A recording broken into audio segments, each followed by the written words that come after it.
Hi, this is Patrick Lamb. Welcome to Off the Record. Since his debut release of Crazy Life in 1973, Gino Vannelli has remained one of the most distinctive voices in the world. Vannelli's evolving music has kept his fan base growing for over 40 years. From rock, jazz, soul, and even classical, he has left no musical stone unturned. With an amazing 19 albums under his belt, most of them hitting the Billboard charts, his recent PBS special, Live in LA, hit #1 on Amazon. Adding to the 20 million records he has already sold worldwide, Vannelli is now releasing the 20th record, a brand new collection of recently written songs on his acoustic guitar. Whether performing piano, voice, concerts in theaters, singing before symphony orchestras and concert halls, big bands, or pop ensembles for his fans, Vannelli remains impassioned and true to his art as ever. His standing as a powerful and innovative live performer, his genius musical skills as a composer, poet, producer, arranger, and band leader keep his career rising in greater heights. My guest is a living legend, known for his platinum hits like I Just Want to Stop, Black Cars, Wild Horses, Living Inside Myself. Winner of several Juno Awards and Grammy nominations, he has toured the world many times over. You can see him in the next few weeks on the Rock and Romance Cruise coming up, which is now sold out. International dates in Montreal, Toronto, Blue Note, Hawaii, and the list goes on and on. A good friend of mine, and truly, in my opinion, one of the greatest ever. Please welcome my friend and guest today, Gino Vannelli. Gino, welcome to the show. Good to be here, Patrick. You have a new record out entitled Wilderness Road. I want to read a lyric from it that if your fans had to pick one paragraph to describe you, might serve them well. It reads, on Wilderness Road, I threw shadows to the wind, chased after a star, stopping at nothing. Wherever they may, I let the chips fall. On Wilderness Road, I left my life to chance, only now I see it wasn't chance at all. It's a very intimate sounding recording, somewhat of a departure from the powerful wall of sound that you've been touring with your Live in LA PBS special. How would you characterize the new release to your fans out there? I had no desire really, Patrick, to record another album unless I had something different to say and found a new way of saying it. And for 4 or 5 years, I went to the studio experimenting with sounds. I wanted to bring a certain sense of Americana to the soul and jazz and rock abilities that I brought forth in the past. And it took me a while to know how much of that Americana style to really interject. On a few early tries, there was just too much, and I found when I did my vocals, I wasn't really that kind of singer. So when I just found the right amount, it became something new. And this album is called Wilderness Road. For that reason, that song you quoted from is called Wilderness Road. It's a really different effort for me. It is very intimate, a lot of narratives, a lot of storytelling, something I haven't done before in the past. And it took me a little while to know how to sing my own songs, because singing dramatic soul is a whole different technique from singing, a story. Are you going to be able to work some of these songs into the new show? Oh, yeah. And how does that work? How do you, since it's so different? Well, it is a bit of a trick because, it's not, most of the material is not like what we do in our show. So it's going to have to be set up right, and I have to explain to the audience what this song is about, so on and so forth. But we'll know, after Montreal and Toronto, that's where we're going to debut them first in about a month from now. Right, take us back to Montreal, to where it all started. Did the city of Montreal, by being so far away from the music business, actually indirectly instill that fire in you? Fire comes from various places. Some of the fire came from the fact that I was very unhappy at home, and I needed to leave home. And I think, like a lot of kids, in the late 60s, early 70s, we just couldn't wait to, spread our wings and get out there. But you had a great family support. I did, but still, I needed to get away. I wanted to be my own person, my own. And how did you know? When did you know that I got to get out of here? I knew since I was 11 or 12 years old, and I was playing as a relief drummer in the Casaloma Club in Montreal. That music was going to be my life. And then I had various groups when I was 13, 14, 15, played in a group called the Soulmates when I was 16. Had a record deal when I was 17, right out of high school. Then I went to McGill for a little bit. That didn't really work out because it just, it's not that it was too slow, it was just, it felt redundant to me, and that I was on a different trajectory. So I moved to New York for a year and a half. And Was there a moment though that you remember in Montreal where you're like, that's it, I've got to leave, or was it just kind of a gradual? I knew that. Okay. I knew that Yeah. from the get go, and I already had, traveled quite a bit by the time I was 12 and 13 with various groups around the province. So I knew what it was. So like you to checked travel. everything out. You knew what it Well, had to offer. I knew the ropes. I knew what it would take, and it wasn't going to be done behind a desk or at home. Mm-hmm. I had to get out there, and kind of sling myself around in the mud. I got you. Do you consider yourself Canadian, American, or Italian? I never really considered myself Canadian, American, or Italian. I never really stopped and understood, and really took it in and ate it and digested and said, "Oh, I am this." But you speak so many languages. You speak. Well, how many languages do you speak? Well, French was our second language, so I'm still, pretty well versed in language. A little bit of Italian. I used to speak a lot of Italian when I was very, very young. Basically, the Romantic languages. But to answer your question, I travel around the world so much that you get to feel a little bit like a world citizen. Now, the only thing I can say though, in regards to the beginning, I really understood Canadian history, how Canada got its freedom, how it broke away slowly, from the crown and things like that. The Constitution in Canada, and then when I in the last few years, I became very interested in the American Constitution and to try to understand how it played a part in music. Why we are free to do what we want to do, why we are free to say the things we want to say, make the music we want to say. So in that respect, I got to respect both the American and the Canadian, way of life. When you were in high school, were you like the most popular guy in school, or voted most likely to succeed, or this kind of thing? No. What were you like in high school? No, I was. People would have probably mistook me for a troubled soul, because I just didn't want to be there. I wanted to make music. I was playing the drums, practicing the drums day in, day out when I was 12, 13, 14. I was also taking piano lessons and guitar lessons. I was learning to play all the rhythm section instruments. And so my heart and my head was constantly on music. I wanted to be, in a sense, part musicologist, so I listened to the radio, all the records, all the jazz records, all the big band records, the Latin records, the opera records, everything I could, lay my ears on. So unfortunately, my heart and soul really were always, with music, and I just got by scholastically. Okay, so you, when you come to America, A&M Records, that's where it all started with Herb Alpert and you rushing the gates, as it were. For those of us who don't know Herb Alpert as anything other than a music mogul that he is, what kind of man or personality was he to you at that time, and how did he help you? Herb was and is a unique person.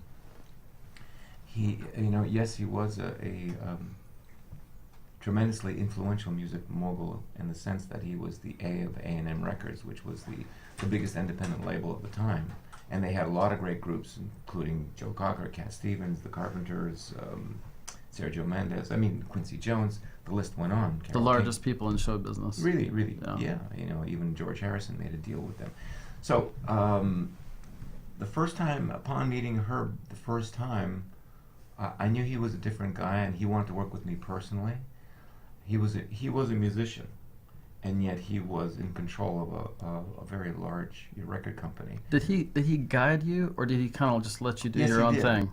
As a producer, he was more of a guy who was just sort of patting you this way and that way, and reminding you of a few things. A suggestion here, a reminder there. Sometimes even just a nudge, was enough, because he understood that I was really listening to him. But he was not a demanding guy, never a demanding guy. And by the time I got to the Powerful People album, the second album, I really had these ideas to create orchestration with synthesizers and things like that, and that was not his bag. He didn't like it? No, he didn't like it. Did he just like say, forget it, Gino, don't do that? No, see, that's where Herb is unique. He said, it's your vision. He said, I'll give you a chance to do it, but he says, I'll executive produce, but I won't do the day-to-day, because he says, you seem to be onto it. He says, so go ahead. So in that sense, you know, I really appreciated his involvement with me. So what would you say to aspiring musicians now that look up to you and are trying to make it in this crazy changing music business, and with what you now know about the industry, what would you say to them? Well, there's a lot to say. First of all, you know, it ain't going to be done without hard work, and that means the work with yourself, the practice, the hours. I mean, there's a lot of practicing, a lot of inner research. That's one thing. The second thing is listen to the best. Always listen and listen. I mean, listen to the best musicians, and don't only listen to the musicians of your time. I didn't only listen to the musicians of my time. I was a real aficionado of Cole Porter, of yes, Burt Bacharach and Jimmy Webb and Lennon McCartney and David Gates and all those good writers of the time, Carole King. But I also went back to, you know, Sammy Cahn and Gershwin and Jerome Kern and Rodgers and Hammerstein. Tried to understand them.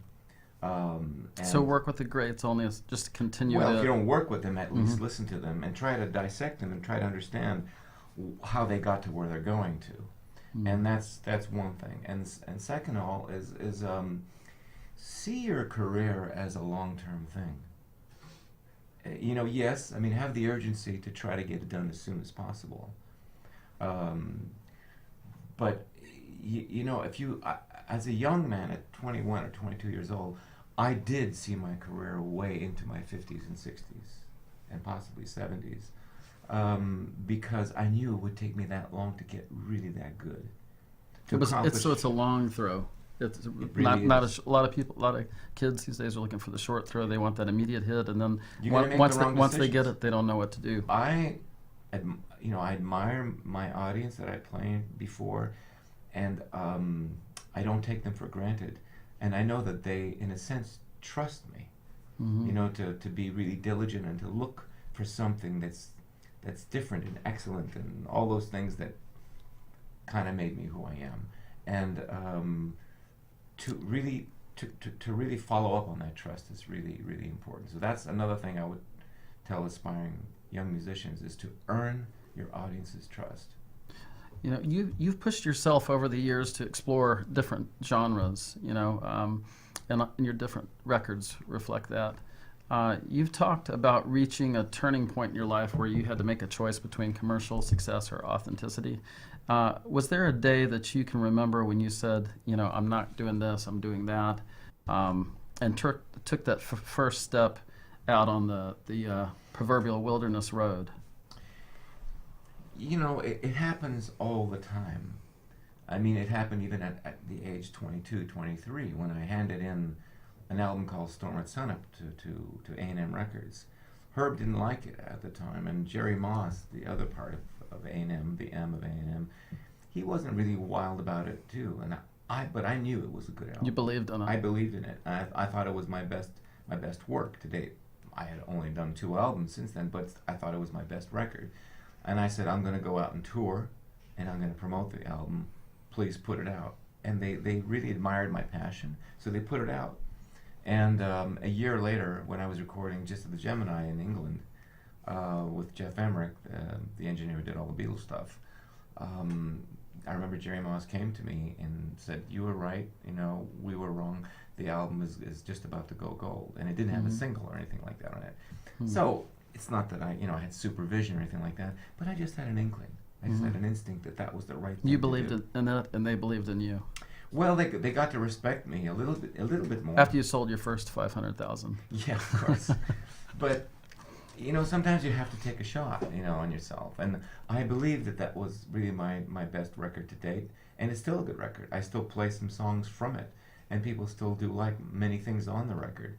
I mean, it does have shortcomings, but there are some there are some strides made on that record. When are other times you've taken a shot that maybe, or maybe you're always doing that? Do you feel like you're always doing it? Okay. Always. I mean, when I recorded the next album, just the Gemini, I rented a house here in Oregon. That's when I met my wife, and we were out in Boring, Oregon, and I rented a C7 Yamaha, and for 3 weeks just hammered away, 24 hours a day, and came up with an album that had one side was called the War Suite, and then the record company still wasn't crazy about it, but they put it out, and that ended up selling the most records that I sold to that date. And so, I mean, it was always the next one was the thing I did with the Royal Philharmonic at Pauper in Paradise. They weren't so crazy about it. They're like, what are you doing, Gino? Exactly. But I felt that I had so to this do is it. a familiar, Yes. familiar, what are you doing, Gino? And then That's then another you do thing it, I would say to young people. I mean, learn, who was it? Above all else, know thyself. Was it Plato or one of those Greek philosophers? An artist must know himself or herself. And once you know yourself, you're willing to go with your instinct. And your instinct is all you have. Because without your instinct, you're lost. So success came early, for you. There was a period, and then there was a period where you were sort of MIA. I think it was like 78 to 90. I didn't tour for 11, 12 years. Well, I still made some records, and I made the Black Cars record, and that was a very big single for me worldwide, along with Hurts to Be in Love. And then I recorded Wild Horses in 86, 87. And that was also a big worldwide single for me, not as much in the United States. So in the 80s, I recorded records that did well for me worldwide, not as much in this country. But I didn't tour because I was going through a growth period that I was long time coming. I had been sort of on the trajectory of the music business since I was 12 years old. And by the time I got to 29, 30, I hit a brick wall. I got into some legal trouble with Arista Records at the time, and I was blacklisted and couldn't record for a long time. And then I fell out of the touring business, and then I got really interested in theology, in history, and the humanities. Went back to college, and then I got so interested in theology that academia wasn't enough. I got private teachers. I started studying the Kabbalah, Hinduism, and Buddhism, and all the Eastern philosophies, Taoism, and I became so keenly interested in all that I found not only that there was no time, but I found little interest in touring. So you just lost interest in... I lost interest in it until one day. I remember my fellow Gary Usher, who was teaching me the Kabbalah. He was a minister of the Kabbalah for about 26, 27 years. He was on his deathbed, and I told him, I said, he only had 3 days to live, and I said, Gary, I think I'm going to study and the Kabbalah permanently and quit, music business. Oh, wow. And he summoned me over. He could barely whisper, and he says, you're a complete asshole if you do that. Oh, so I said, why do you say that? Because he says it means it's all about how it affects who you are. It is not the end in of itself. You are the end. And that was just a moment of enlightenment for me, in a sense, that it was helping me to be who I was, that I didn't have to be it. And so I thought about it for a year, and then that's when we moved up to the Northwest. I built a studio, and I said, I'm going to record the kind of music I want to record. And I was just totally newly inspired. That's when we met. Yeah, Yonder Tree. In Yonder Tree. Yonder Tree. And from that moment on, I had no doubt as to what I wanted to record. And not that I was completely fearless, but I was more or less fearless. That I was adamant when I suddenly had an idea. I said, "This is the direction I want to go." I had no doubt, and I just would go. And lo and behold, the doors would open up. There's this river that runs through what you're talking about, which is commercialism versus authenticity. Do you think that they're mutually exclusive? Sometimes they meet, and sometimes they cross paths. Sometimes they separate. They do two figure eights like this. They snake into. And you kind of have to find where the two circles interconnect. I don't. Don't try. I don't try to find that because because to find that would be actually to be antithetical. It would be antithetical to my instincts. I leave it to my instincts. The more you chase the commercial thing, by the time you get there and record those songs that you thought would be commercial, It's already changed. it's already changed. Exactly. It's already changed. So that's what I'm trying to say. Your instinct, provided you keep yourself well informed. But aren't you changing too all Yes, the time? you listen So it's to- kind of like boxing underwater. Well, a you little bit. listen to music, you listen to new music, you listen to old music. You keep in touch, so you keep your instincts kind of on fire. Okay, Your instincts, could age too, but you keep your instincts current. gotcha. And if your instincts are current, then you depend on them. And with this new record, my instincts were to mix Americana with soul, with R&B, with a little bit of jazz, slight classical. But how much of those influences, what would determine it would be my voice. By the time I would sing the songs, I knew right away I have too much of this or too much of that. So I was depending upon my instinctual vocal quality to set the path. And also my wife and my son saying, that sounds terrible, or forget that. So talk about your family. Your brothers have been such a huge part of your career. The idea of the Italian family as in general is legendary. Yeah, well, we're anything but that, though. Talk to us about Well, that. I mean, it's... Can you share? Yeah, look, families are families. There's love, and there's loggerheads.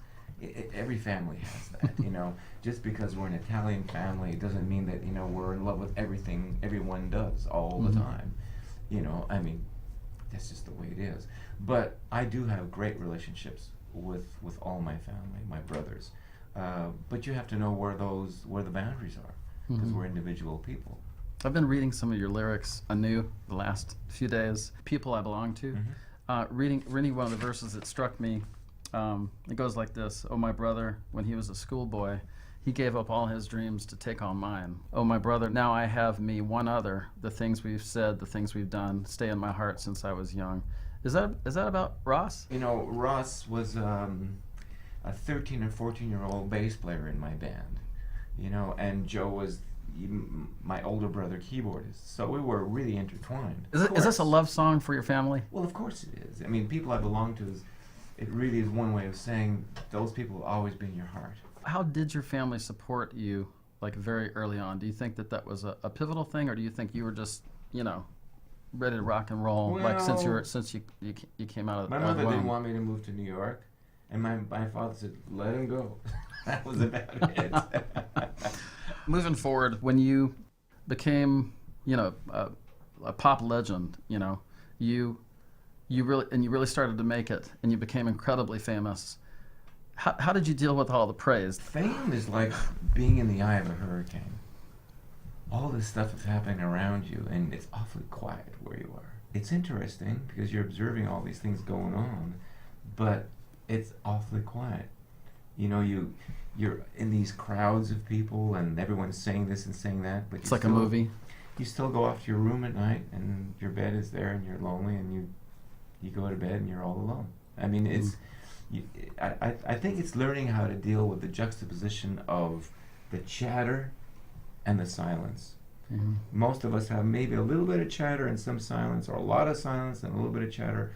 When you suddenly become famous, there's a lot of chatter, a lot of flashpots going on, and it makes the moments of silence seem even more silent. What's your rudder through all the ups and downs of this crazy business?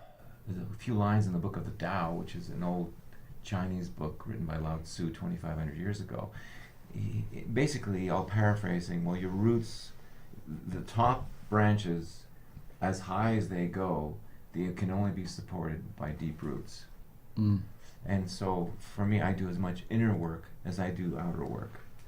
And the inner work is always, the yoga, the meditation, the silent moments where you're just by yourself, you're thinking, the contemplation. And I'm not above prayer or anything like that, although, my kind of prayer may not be someone else's kind of prayer. But you find a way to commune with that empty space inside of you. And I'll give you an example. Before I got that record deal, which was really a pivotal point in my life with A&M Records, we had run out of money my brother and I, we had been in Los Angeles for 4 months. That's gotta suck. We had $5 left. So Joe said, It's we expensive. need to leave. Yeah. I said, I'm not leaving Los Angeles without a record deal. He says, well, he says, you're going to have to panhandle. We're out of money. Hmm. So I didn't know what to do. The next day we had a flight booked out, and I was doing everything in my mind to avoid it. So I woke up that morning, 5 o'clock in the morning, started walking along Sunset Boulevard, and I stopped into a church. And I sat down in this church. It was, amazingly, the doors were open, and it was totally empty. And I sat down in a pew, and I fell asleep. It was so early in the morning, I was still tired. I woke up 4 hours later, knowing exactly what to do. And that's when I ran back to the room, grabbed my guitar, waited outside the gates of A&M, and when I saw Herb Alpert, I said, this is it. I just dropped my guitar and I ran through the gates, chased by the guard and all that kind of stuff. And that's when I met Herb. And that's when Herb gave me a pass to come 30 minutes later, play all those songs, People Gotta Move, all those songs that were on albums later. And Herb said, okay, let's record. That's the kind of spirituality I'm talking about, where you have this time where you need to be absolutely silent and listen to your heart and say, what do I want to do? Where do I want to go? And what am I not seeing? That's a very, very big question. What am I blind to that I cannot see now that I could be made to see? And I think if more people ask those questions, we probably had at least a little bit better world. Amen to that. Do you feel you have a responsibility to your audience, or is the role of an artist just to make new works and be an artist independently? Frank Sinatra said you owe nothing to your audience but a good performance, and that's very sobering, because sometimes you feel like, oh, I owe this, I should do this, I should do that, and you feel a little bit enslaved or shackled to your audience.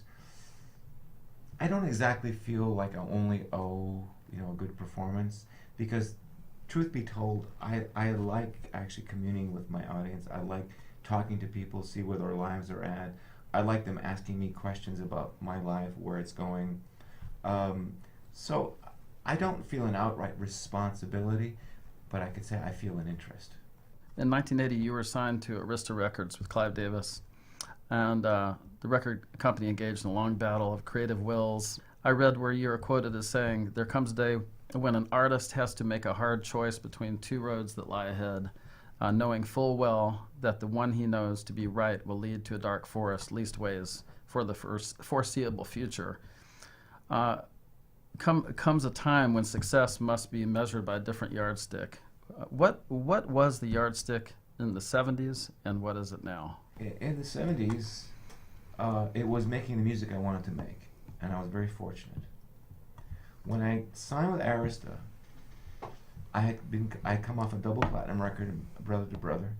Then I came off a almost platinum, more than gold record, Nightwalker, and a big hit, Living Inside Myself. And I knew that was, in a sense, a trap, because now I'd be forever tied to, putting out hit singles. And I didn't necessarily want to do commercial singles all the time. And I signed this kind of big deal with Arista. And something inside of me told me, this is really kind of a trap I'm putting myself in. But I did it because I did it. And I never do that again. I never did it again after that. And so the responsibility became a little bit to the record company to make them make their money back. So to give them the kind of stuff. Because it's basically a loan, right? Everything's recoupable. Yes, exactly. They give you some money, but then they tell you how to spend it to a certain extent. They tell you, look, you got to have a radio song for us to make our money back. Mm-hmm. So I wasn't used to that. I was used to saying, just following my instincts. So there was a clash. Mm. And it was really not the right marriage. Half of it was my fault. Half of it was them who didn't really abide by the contract. Mm-hmm. So it was just a mismatch. That's all I could say. But it got ugly, and it got personal, which it shouldn't have gotten personal, because I was totally willing to walk away and let bygones be bygones and all that. But it became personal, and I learned my lesson. So what's the yardstick now? The yardstick I measure is, how do I feel when I wake up in the morning? Do I feel like I've had a good day? Do I feel like I have a smile on my face? Do I feel like I want to go on? Do I feel healthy? Do I feel like I want to go running that day? I mean, all those little things. Yes, of course, we all want to be successful. But you find that if you live only for your work, then your work will suffer. Your work comes out of you. And if you're set in a certain way, more good stuff will come out. Can you talk about that you've had many bands over the years, some of the world's best musicians on the planet Earth have worked with you. Can you talk a little bit about the Portland band? How does the Portland band fit into this arc, and what makes the Portland band unique? The best musicians in the Northwest, first of all. That's who they are. Very, very authentic people. Everyone's got their own character, their own thing, idiosyncrasies, and that's to be expected. But everybody adheres and everybody admires the project. Everybody's there for rehearsals. Everybody's on time. They get to the stage. We go through sound check. Everybody's got their parts down. And that to me means a lot, or else I wouldn't do it. I mean, I had a Montreal band for a long time. I had an LA band for a long time. I was very fortunate to find a band in my own backyard that loves to tour and that is of such high quality. Live in LA was recorded live on stage at the Saban Theater on November 8th, 2013, which represents the Vannelli family's first performance in Los Angeles in more than 15 years. The recording also marks the first on-stage collaboration in many years between the three Vannelli brothers. Can you walk us through just a little bit of the storyline of how the Vannelli brothers went in and out of working together and then regrouped for this PBS special? Well, Ross and I have been working together now for the last 10 years. We produced together in the past. We played in the same bands together in the past. Ross has become sort of the visionary on the management side for me, and he also does a lot of the editing of pictures, films, and things like that. So he does the soundscape, for live. So Ross is really intimately involved with me, and Joe and I are not intimately involved as far as the music business is concerned. Although we're very much on speaking terms and talk to each other all the time. He has his own studio. Yes. Yes. I was down there, and he was during the recording of Tower of Power. He's working on a lot of big projects in Los Angeles. Joe works with Chicago. He works with REO Speedwagon and Tower of Power, Burton Cummings. He's done a lot of big projects, and I just invited Joe to play on the Live in LA. To play Brother to Brother. That was fun. I remember looking down, and he was down there playing. I was like, wow, this is a magic moment. Gino, what is next for you? Or do you feel compelled to even figure it out?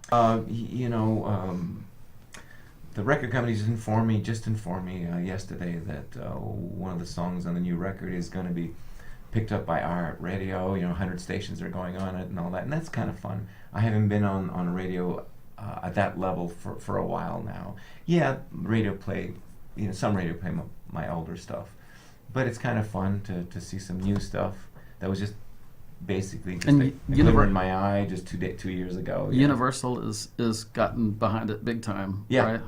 It's coming out in April. That's the record label. Yeah. And SRG Universal. SRG Universal. That's fantastic. Well, Gino, thanks for being on the show. See you at rehearsal.